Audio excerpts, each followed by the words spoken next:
Votre fidélité à la rédaction de la chaîne du bassin du Congo nous rassure. Tout de suite, les titres de ce journal.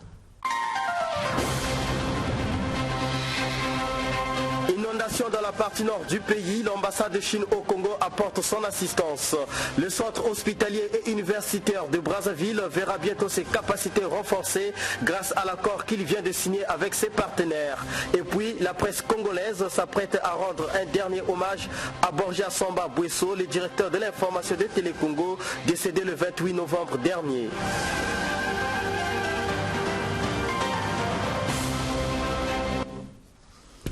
Ouvrant ce journal, nous rendons dans les établissements scolaires où le mouvement des élèves et étudiants du Congo poursuit sa campagne de restructuration de ses bureaux dans les lycées. Après le lycée Lumumba, c'était au tour du lycée Savorgnon de Brazza de présenter son nouveau bureau devant Théodore Balosa.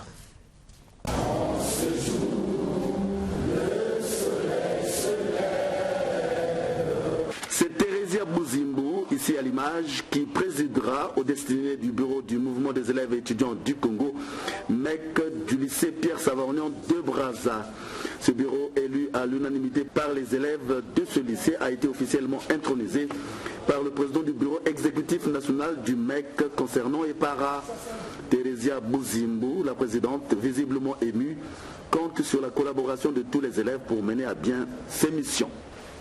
Premièrement, j'aimerais d'abord défendre certains élèves qui se font violenter ici et avoir le temps de converser avec eux, que ce soit les élèves, les filles, pour essayer de les conscientiser et parler à mes chers collègues qui ont des groupes ici pour essayer de diminuer et de mettre la paix au sein de l'établissement.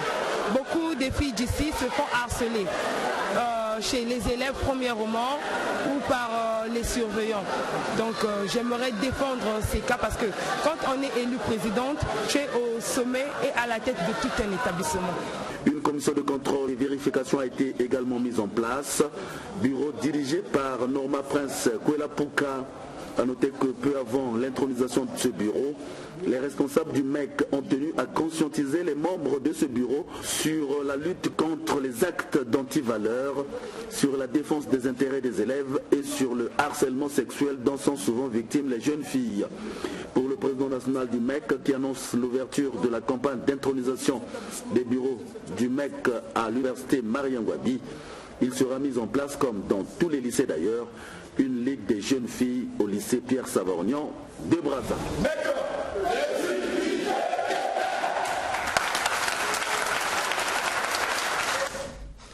La direction générale du centre hospitalier universitaire Ibn Sina appuiera la direction des soins infirmiers du centre hospitalier universitaire de Brazzaville et contribuera ainsi à l'amélioration de la qualité des soins. Ce qui ressort de l'accord de partenariat qui vient de signer le centre hospitalier universitaire de Brazzaville, le centre hospitalier universitaire de Montréal et Ibn Sina. Reste que le centre hospitalier universitaire de Brazzaville puisse tirer profit de cet accord car sa réputation depuis est sujet à caution. Jusqu'à Naongo.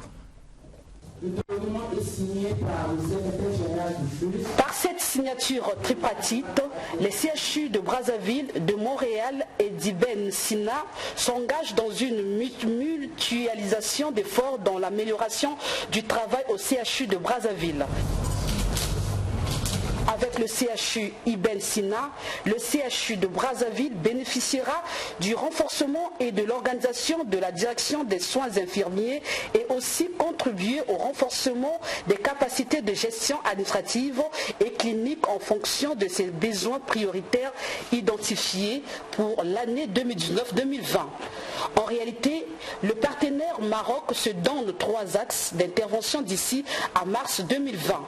Si la direction des soins infirmiers s'inscrit dans le premier axe, le renforcement des compétences du personnel d'urgence et l'organisation des soins d'urgence sera le deuxième axe.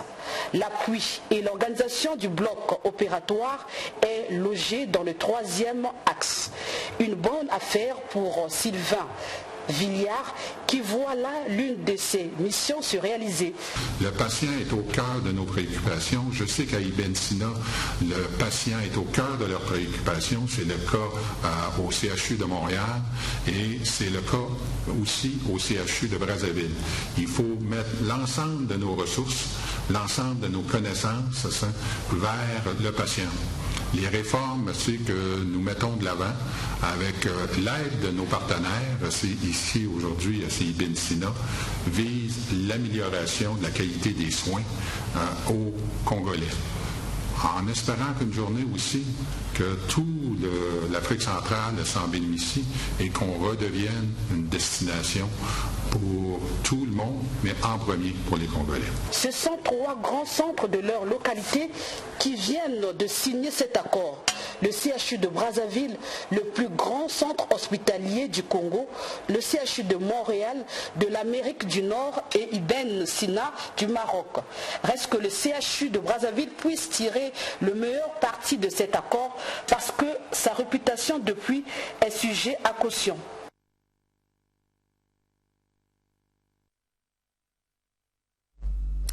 Parlons à présent de la journée internationale du volontariat. Le mouvement France Volontaire, qui a soufflé d'ailleurs sur ses 10 bougies, a présenté à l'occasion les bienfaits du mouvement du volontariat. Des témoignages ont également été faits à l'occasion. Ce mouvement a d'ailleurs profité de l'occasion pour faire un plaidoyer pour la prise en compte de leurs actions dans les politiques de la gestion des pays. Vincent de Paul Koubema.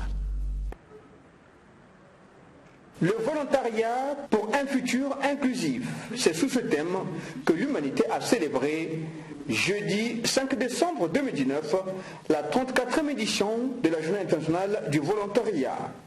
Le public a été édifié par plusieurs témoignages des actions qu'accomplissent les volontaires à travers le monde. Cette journée, qui met un accent particulier sur les actions des volontaires, a été une occasion pour Aruna Djenkarey, représentant national de France Volontaire et représentant national du volontariat Congo-Brazzaville et Congo-RDC, de formuler un plaidoyer pour que les politiques prennent en compte les actions des volontaires dans leur politique. Selon lui, les volontaires apportent les solutions innovantes dans la société. Au cours de cette manifestation, le public a suivi les projections vidéo relatant les 10 ans d'existence du mouvement France Volontaire. Pour le responsable coopération et d'action culturelle à l'ambassade de France, ce que fait la force du volontariat, c'est la qualité des membres et l'engagement dont il faut montre. Les objectifs du volontaire sont multiples. Il a encouragé les jeunes à adhérer à ces différents mouvements du volontariat afin de créer un dynamisme. Plusieurs autorités sont montées au crachoir pour vénérer les mérites des volontaires. Le Congo bénéficie de l'expertise de 60 volontaires employés dans les différentes organisations internationales, notamment l'OMS, le HCR, l'UNICEF, le PNUD, entre autres. Le volontariat constitue un levier important pour le développement des échanges de peuple à peuple, de société civile à société civile et individu à individu entre ressortissants des départements du sud comme du nord, d'est à l'ouest, a souligné Anna Ongeri, membre du RAPSI Congo. A œuvré à la reconnaissance sociale et professionnelle du volontariat, à favoriser le développement des opportunités d'engagement volontaire pour répondre à la demande croissante des citoyens, tout en veillant à l'accessibilité au plus grand nombre, à la qualité des missions et des partenariats ou encore des processus d'accompagnement des volontaires tout au long de leur parcours, à développer des formes de mobilité croisées fondée sur des principes de partenariat, d'intérêt partagé et de réciprocité. Nous appelons donc les États, les agences nationales, les organisations internationales et plus largement l'ensemble des parties prenantes à se donner les moyens de garantir la qualité du volontariat et de veiller aux potentielles dérives telles que la marchandisation du volontariat. Pour couronner le tout, une pièce théâtrale parlant les bienfaits du mouvement du volontariat a été présenté à l'assistance. C'est le directeur de cabinet de la ministre de la Jeunesse et de l'Éducation civique qui a clôturé la série des allocutions du jour. Mathieu Moulungui a exhorté les jeunes à ne pas négliger le mouvement du volontariat.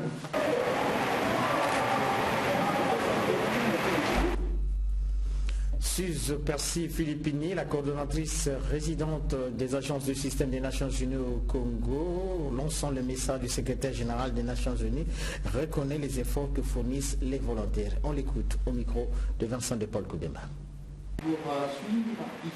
Ainsi donc, chers volontaires, en cette journée si particulière, permettez-moi à présent de vous livrer le message du secrétaire général des Nations Unies, M. Antonio Guterres, je cite. Dans le programme V30, les gouvernements ont appelé à un monde juste, équitable, tolérant et ouvert, où les sociétés ne fassent pas de laisser pour compte et où les besoins des plus vulnérables soient satisfaits. Le volontariat est un puissant mécanisme de mobilisation de personnes, en particulier des plus défavorisés, pour atteindre les objectifs de développement durable. Celles et ceux qui font du volontariat établissent des liens avec d'autres et promeuvent un sentiment d'utilité.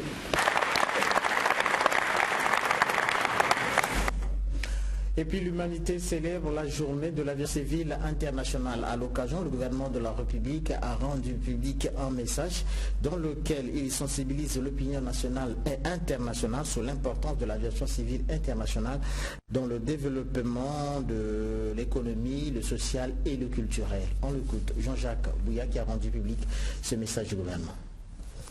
Par ailleurs, le ministère des Transports, de l'Aviation civile et de la Marine marchande a procédé à la mise en norme de l'Agence nationale de l'aviation civile dans le cadre du plan d'action correctrice élaboré effectivement avec l'assistance de l'OACI. Ces efforts louables devront donc être poursuivis et consolidés afin de pérenniser l'efficacité de notre système d'aviation civile. Aussi, la politique de l'État dans ce domaine se veut-elle également créatrice d'emplois, en valorisant tous les métiers de l'aérien. C'est à ce titre, évidemment, que le gouvernement s'est engagé à accompagner les compagnies aériennes nationales dans la modernisation de leur flotte, avec l'acquisition d'aéronefs de dernière génération, qui tiennent compte des progrès technologiques, respectueux des normes et politiques liées à la réduction des bruits et des émissions de gaz des réacteurs, c'est-à-dire des moteurs. À l'occasion donc de la 75e journée de l'aviation civile internationale, j'invite tous les acteurs du sous-secteur aérien à prendre conscience de leurs responsabilités en vue de participer au développement et à la protection de l'aviation civile dans le respect des normes et pratiques recommandées par l'OACI. Vive l'Organisation de l'aviation civile internationale. Je vous remercie. Et puis les pluies diluviennes qui s'abattent dans la partie nord du pays ont occasionné des graves inondations qui ont obligé les populations à fuir leurs habitations en abandonnant tout. Touchés par la condition actuelle de ces populations, l'ambassadeur de Chine au Congo leur a apporté leur assistance, ceci pour répondre à leurs besoins. Ce geste a été réceptionné par Antoinette Ndinganzondo, ministre des Affaires sociales et de l'Action humanitaire. Armand Nsanza. La situation humanitaire est très catastrophique au nord du pays. Les pluies diluviennes et récurrentes qui s'abattent ces temps-ci ont occasionné des graves inondations dans les localités situées tout le long du fleuve Congo et ses affluents. Conséquence, perte des vies humaines, dégâts matériels importants, destruction des habitations ainsi que des plantations, la recrudescence de certaines maladies hydriques et du paludisme. Cette catastrophe a touché l'ambassade de la Chine, un partenaire stratégique qui a apporté une aide humanitaire au gouvernement congolais ce vendredi. Ce premier lot du matériel en urgence est composé des couvertures, des draps et des couettes pour aider les populations sinistrées et en détresse qui ont tout perdu. C'est un don de l'ambassade de Chine en attendant l'aide officielle du gouvernement chinois. C'est avec une surprise que nous avons appris que certaines régions du Congo ont subi des inondations, des catastrophes, des calamités. Donc dans ce cas, comme la Chine est un pays ami depuis toujours du Congo, c'est l'occasion pour nous de réagir.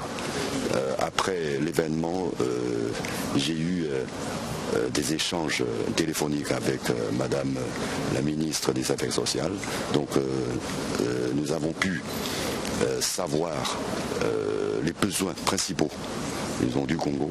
Donc j'ai fait un rapport à Pékin. Actuellement, Pékin est en train d'étudier, enfin de traiter ce problème.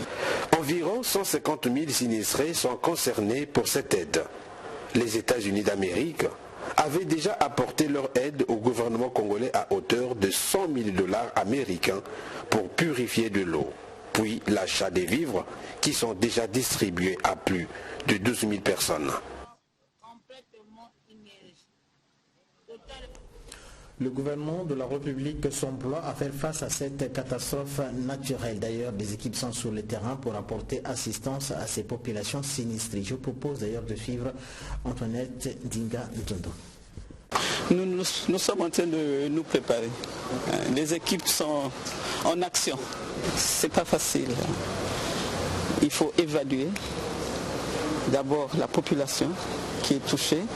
Makotipoko, par exemple, il n'y a plus personne à Makotipoko. Nous devons savoir où est partie cette population. Et quand nous irons aider la population déplacée, nous devons aider aussi la population qui a accueilli.